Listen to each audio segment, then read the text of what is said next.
Just hours after deputies took suspected murderer Skyy Mims into custody, witnesses are now ready to talk about what they saw. And News Channel 9's Mikaya Thurmond has been following the story all week long. She begins our team coverage with what witnesses saw and heard. Good evening, Mikaya. Kim, Calvin, a man we'll introduce to you as Charles B. was inside that convenience store that fateful night. Today, he decided to speak with us, and though he fears for his family's safety, he tells us that it was a night he will never forget. It's been a tough week for 3 family members who were inside a Kanku's convenience store the night of a tragic murder. Charles B. was in the store when he saw what appeared to be a husband and wife arguing. The arguing sounded like to me that they was both in fluent Middle Eastern language, like they was a couple arguing over something.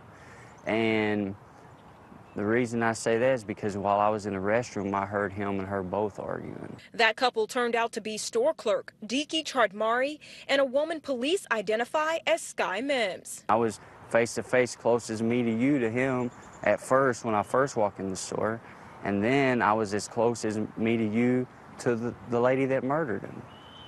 And I spoke to both of them. Then Charles says things got eerily quiet. It was that quiet, you know, there was no noise, nothing,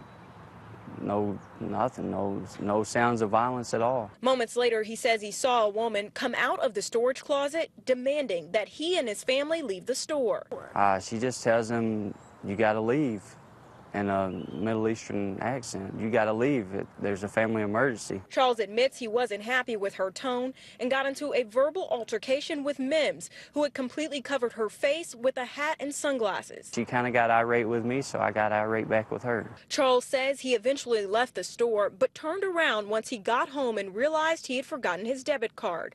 But by that time, he returned to find the Dalton store surrounded by officers, telling him that the clerk had just been murdered.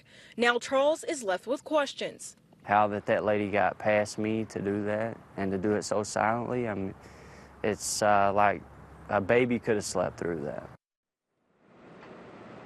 Again, Charles tells us he fears for his family's safety, so we agreed not to show his face. Of course, this is a developing story, and we will be continuing our coverage. Reporting live from Whitfield County, Mikaya Thurmond, News Channel 9.